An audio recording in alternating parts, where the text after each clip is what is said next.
Movie के start में हम कुछ चोरों को देखते हैं जो कि दो एक्स को चुराने की कोशिश करते हैं। मूवी शुरू होती है और जो कि हमें एक जनरल और उसकी मलिका की लव स्टोरी के बारे में बताती है। वैसे तो हम देखते हैं कि ये नॉर्मल लव स्टोरी है जहाँ पर दोनों को मार दिया जाता है, लेकिन इस स्टोरी की सबसे बड़ी मिस्ट्री है 3 गोल्डन एग्स। पता चलता है कि शादी वाले दिन उस जनरल ने मलिका को 3 गोल्डन एग्स दिए थे, यहाँ पर जिनकी कीमत का अंदाजा लगाना बहुत मुश्किल है। सालों तक लगता था कि ये बस अफवाह है, लेकिन फिर कुछ टाइम के बाद लोगों ने 2 एक्स को ढूंढ लिया था, लेकिन तीसरा एग कहाँ है ये अभी भी एक मिस्ट्री है। लेकिन उन 2 एक्स में से एक एग को मार्केट में बेच दिया गया और दूसरा एक म्यूजियम में है। आगे हम एक आदमी को नकली गोल्डन एग बनाते हुए देखते हैं और फिर नेक्स्ट सीन में हम देखते हैं कि एफबीआई की टीम म्यूजियम में आई है जहां वो गोल्डन एग रखा हुआ है और उन्हें एफबीआई की टीम को लीड कर रहे होते हैं 2 ऑफिसर। यहाँ पर हम जॉन और उनकी पार्टनर को देखते हैं और यहाँ पर उनकी पार्टनर म्यूजियम के मैनेजर को फौरन म्यूजियम खाली करने का कहती है, क्योंकि उन लोगों की इंफॉर्मेशन के मुताबिक चोर उस एग को यहाँ से चुराने वाला है जो कि इस म्यूजियम में रखा हुआ है। जॉन यहाँ पर उस एग को चेक करता है और कहता है कि चोर अपना काम कर चुका है और ये एग नकली है। मैनेजर उसकी बात पर बिल्कुल यकीन नहीं करता और हंसते हुए उसकी बात को टाल देता है और तभी वहां से जॉन एक बच्चे से कोल्ड ड्रिंक लेकर उस एग पर गिरा देता है। जैसे हम देखते हैं जैसे ही कोल्ड ड्रिंक गिरती है वो पिघलना शुरू कर देता है। जॉन की पार्टनर फौरन म्यूजियम को सील करने के लिए कहती है और यहीं पर हम एक चोर को देखते हैं जो कि ये सब कुछ देखते ही वहां से भाग जाता है और यहाँ पर जॉन और उसकी पूरी टीम उस चोर को पकड़ने की कोशिश करते हैं, लेकिन हम देखते हैं कि चोर बहुत ही चालाक था। वो सबको चकमा देकर वहां से भाग जाता है और यहाँ पर पूरी एफबीआई की टीम देखती रह जाती है। आगे सीन में हम देखते हैं कुछ घंटों बाद का, जहाँ हम उस चोर को जाते हुए देखते हैं जो कि एक बोट में एक आइलैंड पर जा रहा था। जैसे ही वो एग को बैग से बाहर निकालता है उसे अचानक पीछे से जॉन की आवाज आती है। यहाँ उस चोर को पता चलता है कि वो पूरी टीम को लेकर उसे पकड़ने आया है और यहाँ जॉन उस चोर को बताता है कि जब से उसने चोरी करना स्टार्ट किया उसके पास उसकी हिस्ट्री को वो जानता है, उसके पास उसकी सारी हिस्ट्री मौजूद है। और यहाँ वो चोर उससे पूछता है कि तुम्हें ये सब कैसे पता, तो वो उसको बताता है कि ये सब उसे उसकी एक पार्टनर ने बताया है जो कि उसको सारी इन्फॉर्मेशन देती है और उस चोर के बारे में सारी इन्फॉर्मेशन भी उसी पार्टनर ने बताई है। और फिर यहाँ उस चोर और एग को अलग अलग गाड़ियों में ले जाते हैं ताकि वो उसे फिर से चुरा कर भाग ना सके। जॉन एक ऑफिसर को उस एग की जिम्मेदारी देता है और फिर पता चलता है कि वही पार्टनर जो जॉन को सारी इन्फॉर्मेशन बताती है खुद भी एक चोर है। वो असली एग को नकली एग से तब्दील कर देती है और फिर वहाँ से बचकर निकल जाती है। और फिर आगे का सीन कुछ घंटे बाद का दिखाया जाता है जहाँ जॉन की पार्टनर बताती है कि गाड़ी में मिला एग नकली था और वो बताती है कि उसको शक है कि इन सब में जॉन का हाथ है। जॉन उसको बहुत समझाने की कोशिश करता है लेकिन वो उसे अरेस्ट करके जेल में डाल देती है। हम देखते हैं वो जेल पहाड़ों के दरमियान है और यहाँ वो देखता है चोर भी इसी जेल में मौजूद है। वो चोर जॉन को देखकर बहुत खुश होता है और आगे वो चोर उस जॉन को बताता है कि इजिप्ट के एक बिलियनर ने एक शर्त रखी है कि वो अपनी बेटी की शादी में 3 गोल्डन एग्स गिफ्ट करना चाहता था और जो भी ये काम करेगा वो उसे हैवी अमाउंट देगा। ये सुनकर जॉन उसे तीसरे एग के बारे में पूछता है क्योंकि कोई भी उस तीसरे एग के बारे में नहीं जानता था। वो चोर उसको कहता है कि फिलहाल वो अभी दूसरे एग के बारे में सोच रहा है जो कि एक आर्म डीलर के पास है और उसे एक विला में बनाए हुए एक वॉल में रखा हुआ है और वो उसे बताता है कि पार्टी करने का बहुत शौक है और जल्दी उसके विला में ग्रैंड पार्टी है, लेकिन इस पार्टी में सब लोग मास्क लगा कर आते हैं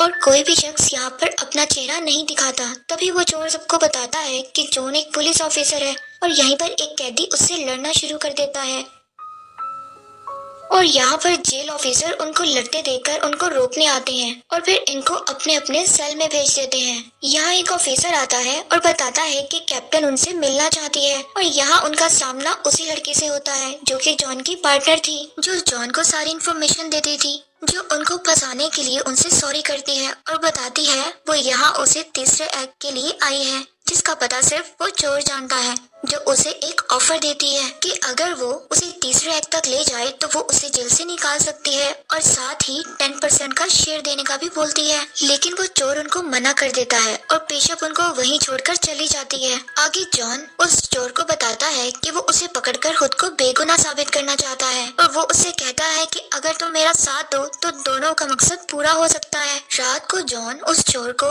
उस पार्टी के बारे में याद दिलाता है और उन्हें यहाँ से निकलने के लिए जल्दी कुछ प्लान करना होगा।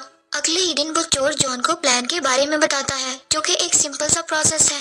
पहले तो वहाँ वो एक छोटा सा ब्लास्ट करते हैं जिससे हर तरफ धुआं हो जाता है। फिर वो मेन गेट तक आते हैं जहाँ पर उनके पास एक कार्ड था। ये कार्ड वो चोर उस वक्त चुराता है जब जॉन की लड़ाई के बाद ऑफिसर उन्हें वापस ले जा रहे थे और नेक्स्ट सीन में जेल की दीवार तोड़कर उनके हेलीकॉप्टर तक पहुँचना था। और यहाँ पर कुछ ऑफिसर उनको पकड़ने की कोशिश करते हैं और बहुत रोकते हैं और यहाँ जॉन की जान भी जाने लगती है, मगर वो बच जाता है। लेकिन फाइनली वो हेलीकॉप्टर लेकर वहाँ से निकल जाते हैं। आगे हम देखते हैं बिशप को, जो कि FBI एजेंट ऑफिसर के साथ बैठी होती है, जहाँ वो कंप्यूटर को यूज करके अपने सारे रिकॉर्ड्स को डिलीट कर देती है और फिर वो FBI की एजेंट को जॉन और उस चोर के भागने की खबर देती है और साथ ही बताती है कि वो रात को डीलर की पार्टी में आने वाले हैं। इधर वो चोर अपने फ्रेंड के प्लान से उस डीलर की पार्टी में निकल जाते हैं। यहाँ पर चोर जॉन को अपना प्लान बताता है कि हमें उस डीलर के गार्ड्स और कैमरामैन से बचते हुए उस वॉल तक पहुँचना होगा, जो कि ऐसी टेक्नोलॉजी से बनाया गया है जो सिर्फ उस डीलर की आवाज और शक्ल देखकर खुलता है। और फिर वो बताता है कि उस वॉल के डोर पर एक सीक्रेट पासवर्ड भी है, जिसके लिए उन्हें उसका फोन और थंबप्रिंट भी चुराना होगा। आगे का सीन पार्टी का है, जहां हम देखते हैं वो दोनों पार्टी में किसी भी तरह आ जाते हैं। वो चोर जॉन को कहता है कि तुम मोबाइल चुराना और मैं किसी भी तरह थंबप्रिंट का इंतजाम करता हूँ। तभी वहाँ जॉन को बिशप दिखाई देती है। चोर इसको मना करता है कि वो उससे मिलने नहीं जाए, मगर जॉन उसको डांस ऑफर करता है ताकि वो डीलर जेलस फील करे और इधर आ जाए और फिर ये उसका फोन चुरा ले। और होता यही है और जॉन चालाकी से उसका फोन चुरा लेता है और पता चलता है कि वो चोर भी उसका थंबप्रिंट लेने में कामयाब हो गया था। फिर वो गार्ड से बचते हुए उस डीलर के बेडरूम में आते हैं और उसके फोन और थंबप्रिंट की मदद से उस स्टोर को खोल लेते हैं। इससे पहले वो अंदर आ जाए उन्हें पकड़ने FBI की एजेंट आ जाती है, लेकिन जॉन उस FBI की एजेंट को धक्का देकर उस चोर के साथ अंदर चला जाता है। यहाँ उन्हें वो एक दिखाई देता है और साथ ही बिशप भी दिखाई देती है, जो कि पहले ही वहाँ मौजूद थी। फिर उनके बीच एक लड़ाई शुरू होती है जहाँ ये दोनों बिशप का मुकाबला नहीं कर सकते। वो इन्हें पकड़ लेती है। तभी वो डीलर अपने गार्ड्स के साथ आ जाता है और फिर यहाँ पता चलता है कि बिशप उसके साथ मिलकर काम कर रही थी और ये सब उनका प्लान था उन्हें यहाँ पर लाने का। अब वो इन्हें एक सीक्रेट जगह ले जाते हैं और यहाँ बिशप उस चोर से कहती है कि अगर वो उसे तीसरे एक्ट की लोकेशन बताएगा तो वो उनको छोड़ देगी, और अगर वो तीसरे एक्ट की लोकेशन नहीं बताएगा तो वो जॉन को टॉर्चर करेगी। यहाँ बिशप जॉन को करंट लगाती है और दोनों उसको बहुत टॉर्चर करते हैं। ये देखकर वो चोर उसको तीसरे एक्ट की लोकेशन का बता देता है और वो बताता है जो कि एक सहरा में है। यहाँ बिशप सेलिब्रेट करने के लिए डीलर को शैंपियन पिलाती है, जिससे वो पीकर गिर जाता है और यहाँ पता चलता है कि बिशप ने उसे भी डबल क्रॉस किया है और वो यहाँ से डीलर का एग भी लेकर चली जाती है। और थोड़ी ही देर बाद उस डीलर को होश आ जाता है और उसको यहाँ पर सब कुछ धुंधला नजर आने लगता है और वो वहाँ फायरिंग करने लगता है, जिससे जॉन की हथकड़ी खुल जाती है। तभी जॉन उस चोर को अकेला छोड़कर जाने लगता है और कहता है कि तुम्हारी वजह से मुझे टॉर्चर किया गया। तभी वो उसको बताता है कि उसने बिशप को गलत लोकेशन बताई है। ये सुनकर जॉन उसको भी आजाद कर देता है। वो लोग बहुत मुश्किल से वहाँ से बाहर निकलते हैं और देखते हैं कि एक स्टेडियम में है जहाँ पर बुल फाइटिंग होती है। यहाँ वो फंस जाते हैं। एक तरफ डीलर उन पर नीचे से गोलियां चला रहा होता है और ऊपर से बुल उन पर अटैक करती है, लेकिन वो दोनों किसी तरह यहाँ से निकल जाते हैं। अगले सीन में हम उन्हें ट्रेन में देखते हैं जहाँ जॉन बार बार उसे थर्ड एक्ट के बारे में पूछता है और उस चोर को डराने की भी कोशिश करता है, मगर वो चोर अभी भी कुछ नहीं बताता। अब जॉन उसे इमोशनल करता है और कहता है कि अगर वो उसकी हेल्प करेगा, उसे बेगुनाह साबित करेगा, तो वो बिशप को पकड़कर उसे दुनिया का नंबर 1 चोर बना सकता है। ये सुनकर वो चोर उसको बताता है कि बात बहुत पहले की है, जहाँ हिटलर के एक खास आदमी को एग के बारे में पता चल गया था। वो अपना सारा सामान लेकर किसी दूसरे शहर चला जाता है एक बोट के जरिए, जिसमें तकरीबन 100 टन के करीब सामान था। बहुत से लोग उसे उस खजाने के लिए ढूंढते रहे थे, जिसमें वो बताता है कि उसमें उसके डैड भी थे। उनके मरने के बाद वो चोर उसको बताता है कि उनके ड्रॉ से एक घड़ी मिली थी जो कि वो एक ऑक्शन से लाए थे।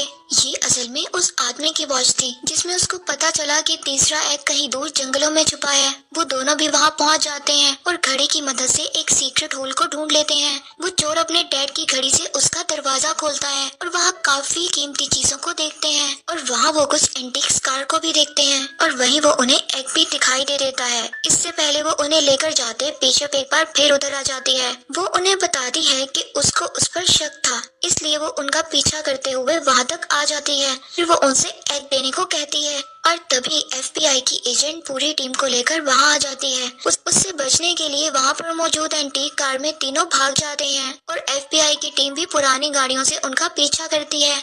एक लंबे होल के बाद वो एक वाटरफॉल से बाहर निकलते हैं और FBI की टीम पीछे रह जाती है। वही चोर बिशप का मजाक उड़ाता है कि उसके जेल जाने के बाद वही दुनिया का नंबर 1 चोर होगा। वो जॉन से उसे अरेस्ट करने का कहती है। तभी उसे वहाँ एक और शॉक लगता है कि जॉन और बिशप शुरू से मिलकर काम कर रहे थे और ये उन दोनों ने सारा प्लान बनाया है ताकि वो इससे तीसरे एग की लोकेशन जान सके। यहाँ जॉन उस चोर को बताता है कि उसके डैड भी एक चोर थे, वो भी एक बड़ा चोर बनना चाहता था। फिर वो उस चोर को वहाँ बांधकर वहाँ से चले जाते हैं। आगे सीन शिफ्ट होता है और हम देखते हैं उस बिलियनर्स की बेटी की शादी। वो तीनों एग्स पहली बार एक साथ लाए जाते हैं। इसे देखकर वो बड़ी खुश हो जाती है और फिर हम यहाँ जॉन और बिशप को देखते हैं।